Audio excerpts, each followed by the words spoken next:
On June 25th, 2015, the YouTube channel Obscure Horror Corner introduced the world to a chilling game known as Sad Satan by uploading the first of 5 gameplay videos for it. This was the first record of the game's existence on the internet. Unlike conventional horror games, Sad Satan offered no objectives, no enemies, and no resolutions. Instead, players navigated dimly lit corridors and were bombarded at random points throughout the game with cryptic symbols, audio, and images. It was a game unlike any other. What really made Sad Satan stand out wasn't just its creepy vibe, it was the sick, twisted content hiding beneath the surface. The game wasn't just unsettling, it was tied to accusations of demonic, illegal, and downright disturbing images. The game was a maze of dark, claustrophobic corridors with no clear goal. You wandered around with a first-person POV while distorted audio played in the background. The sounds were seemingly random, but ranged from reversed music to warped screams and laughter. Perhaps most unsettling, there were snippets of serial killers' interviews that sometimes popped up. Every so often, the game would throw full-screen flashes of disturbing images at you. Some were just weird, like black and white photos of statues or cryptic symbols. Others were outright horrifying mugshots of criminals, cult references, and cryptic Latin phrases. One of the most infamous was the recurring appearance of Jimmy Savile, a disgraced TV host known for decades of child abuse. His presence in the game made it feel like something much darker was lurking beneath the surface. To top it off, there was a ghostly child who would sometimes appear in the hallways. In the last gameplay video uploaded by Obscure Horror Corner, one of these ghostly kids started following the player, and there was no way to escape. The game ends when the player is finally caught and killed by this eerie, silent figure. As creepy as the original Sad Satan was, things took a much darker turn on July 7th, 2015, when a download link for the game popped up on 4chan's paranormal board. People who downloaded it quickly realized they were involved in something demonic.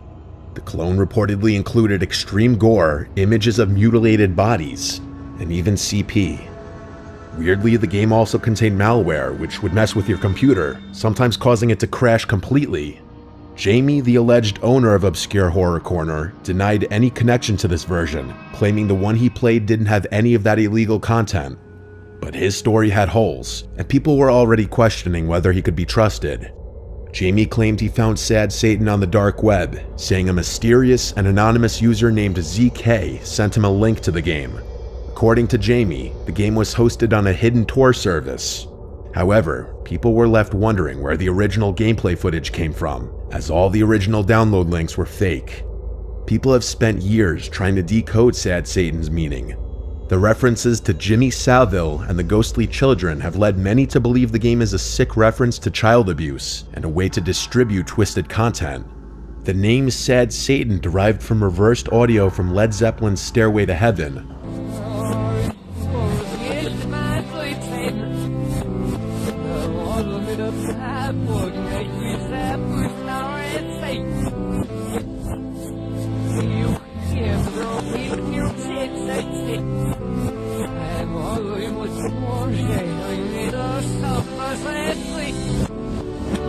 And Latin phrases suggest some kind of satanic or cult theme.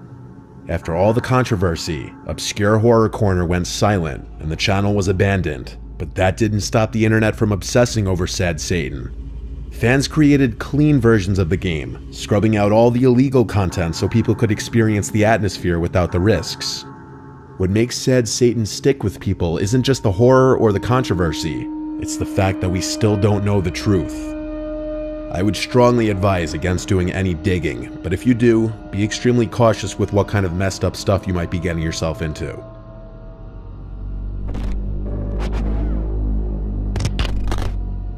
In 2009, an internet mystery was born on Reddit and quickly grew into one of the most disturbing internet rabbit holes. Known as the Lake City Quiet Pills saga, it's an incredibly disturbing mystery that still has no resolution. The story begins with a Redditor named Religion of Peace, later revealed to be Milo. He was no stranger to controversy.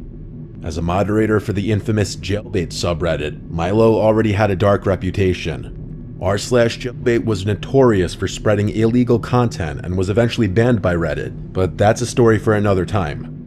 Milo claimed to be a war veteran, boasting about his alleged involvement in conflicts like the Cold War and even the Battle of Normandy.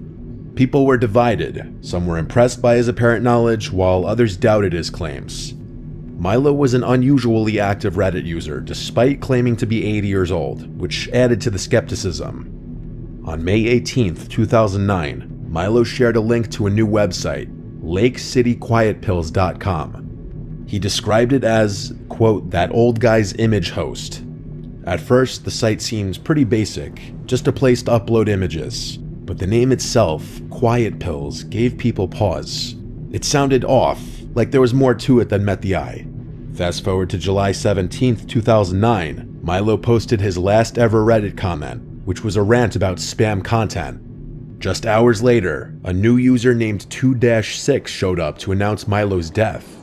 According to the post, Milo had died at his desk, leaving behind no family and only a handful of personal belongings. That's when things got weird. Some Redditors decided to dig into LakeCityQuietPills.com and discovered something chilling. Hidden in the site's source code were cryptic messages that looked like job postings, but these weren't regular jobs. They seemed to reference covert operations.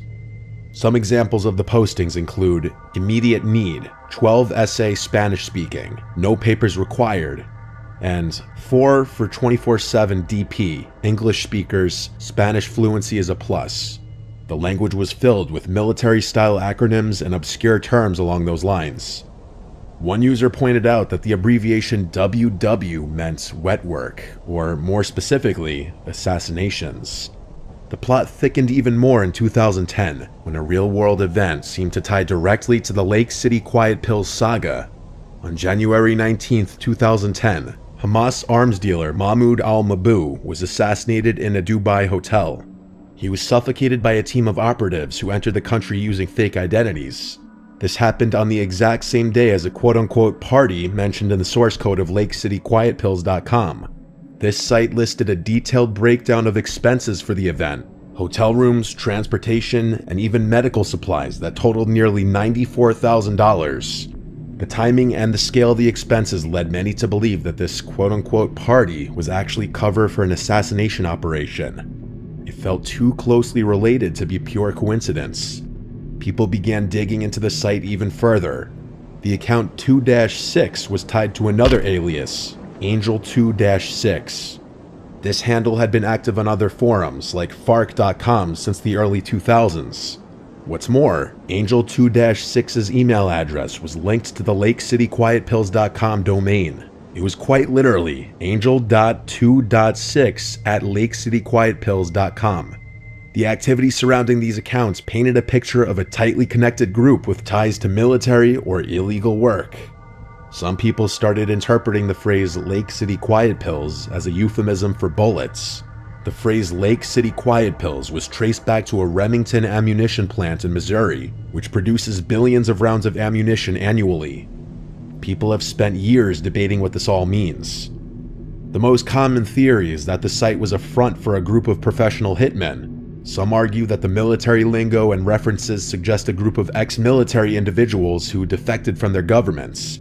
The connection to covert intelligence operations and organizations is clear, but the truth about the site remains unknown. After 2010, the updates to LakeCityQuietPills.com stopped, and the site eventually went offline.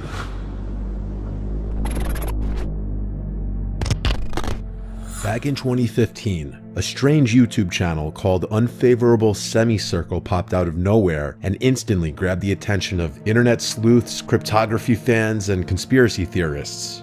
It wasn't just the creepy content that made it stand out, it was the sheer scale and weirdness of it all.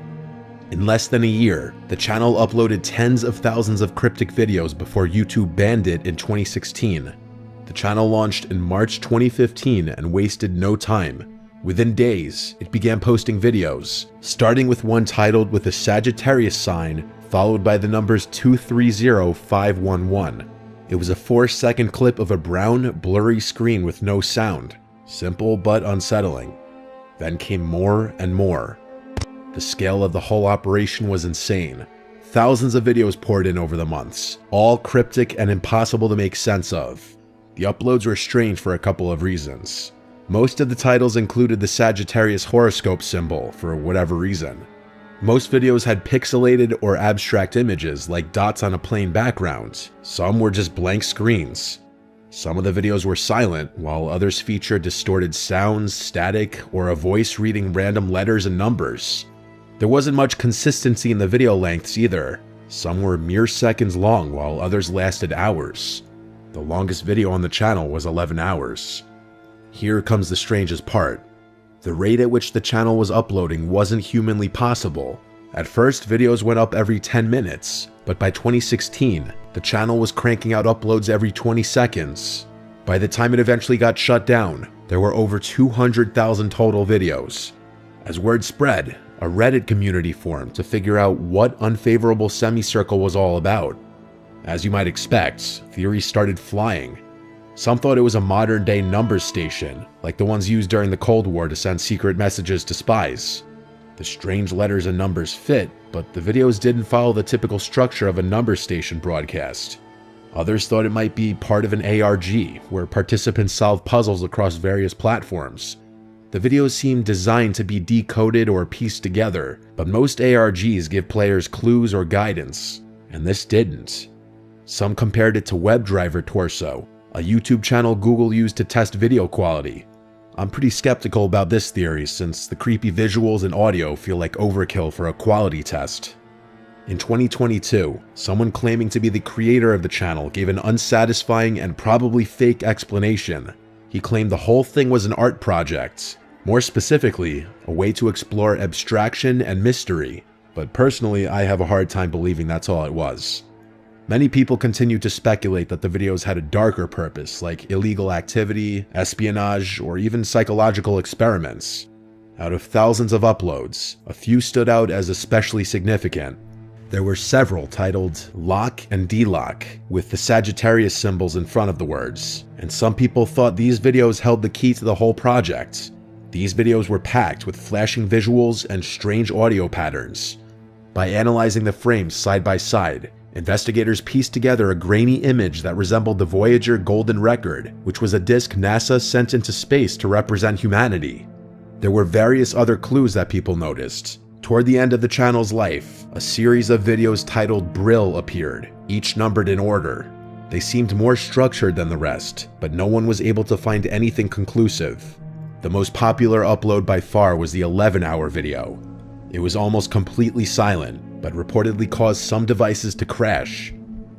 On February 25, 2016, just hours after the BBC published an article about unfavorable semicircle, YouTube permanently banned the channel for violating its terms of service. The exact reason wasn't clear, but most people think the sheer number of uploads flagged it as spam. YouTube never gave an explanation for the ban, which led people to speculate about a darker reason. After the ban, the mystery deepened. Similar accounts popped up on Google Plus and Twitter, briefly posting new videos before disappearing again. The last known upload, titled Reset Strange YD, with the Sagittarius symbol in the front again, went up in 2017, but was deleted within 30 minutes. That marked the end of the project, or at least the end of what anyone could see. Many still think there's something more sinister about the whole thing that's yet to be uncovered.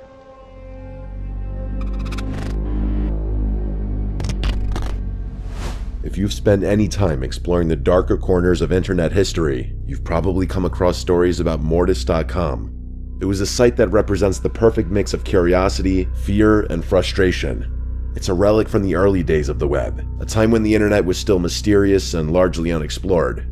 What makes the site so unsettling isn't just what it might have been, but the fact that no one ever really figured it out. Even now, it lingers as one of the internet's greatest unsolved mysteries. Mortis.com first went live on November 14th, 1997. At first glance, it didn't look like much. Just a black web page with a white text login prompt asking for a username and password. No instructions, no links, no about section. If you didn't have the login credentials, there was literally nothing to see. This alone might not sound that unusual. Plenty of private websites require logins, but it was the scale of the site that caught people's attention. Investigators discovered that Mortis.com hosted terabytes of data, a massive amount for the late 90s when most people were still using dial-up connections and hard drives measured in megabytes, not terabytes. One file was reportedly 39 gigabytes in size, which is still huge by today's standards. For the time, it was mind-blowing. And then there was the name, Mortis, Latin for death. Whether it was meant to be edgy, symbolic, or just random, it added a creepy vibe that stuck. Mortis.com might have remained a forgotten corner of the internet if it hadn't been for forums like 4chan, where users on boards like X, Paranormal, and G Technology started poking around. Someone stumbled across the site and posted about it, and things snowballed from there. Some folks claim to have briefly accessed parts of the site, downloading bits of data before the site went offline, but they never revealed what they found, if anything. This only made the mystery bigger. Were they silenced? Did they find something they couldn't share? Or was it nothing and they didn't want to admit it? Here's where things get even stranger. Most websites, even after they go offline, leave behind a digital footprint. That's where the Wayback Machine comes in, a tool designed to archive web pages so they could be viewed later, even if the original site is gone. But Mortis.com went completely missing. It was intentionally excluded using a file called robots.txt, which tells web crawlers to not index the site. That might sound like a small detail, but it's actually huge. Whoever built Mortis.com went out of their way to ensure that no one could track its history. Why would someone do that unless they had something to hide? The domain was registered to a man with a bunch of other websites, including Cthulhu.net, EternalNight.com, KarenLing.com, and JoshuaLing.org. Cthulhu.net featured nothing but a single page with the words, "dead but dreaming," whatever that means.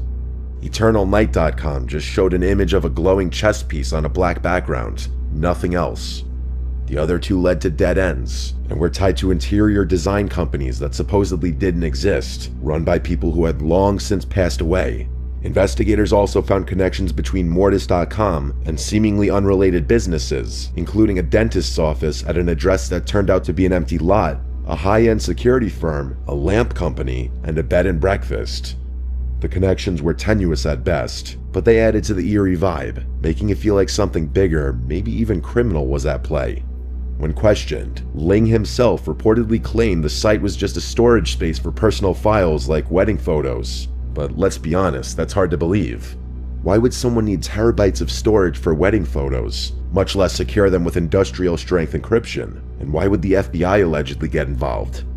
Back on 4chan, people were obsessed with cracking the site's login page. Even seasoned hackers struggled to make progress, which says a lot about how well it was protected. Some claim to have broken in briefly, finding large files with cryptic names, but they either disappeared from the forums or refused to share details. Rumors spread that the FBI contacted some of these would-be hackers, warning them off the site. Others said Ling himself pulled the plug after the site gained too much attention. Whether it was paranoia or reality, many users eventually abandoned the hunt, fearing they might be getting into something way over their heads. Everything was seemingly wiped from the internet before the mystery could be revealed, which left more questions than answers. Over the years, people have floated a ton of theories, some more plausible than others. Some people believe it was just simply a personal repository for movies, TV shows, or other media.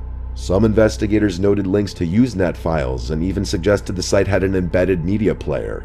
But this doesn't explain the secrecy, the creepy aesthetics, or the sheer scale of the data.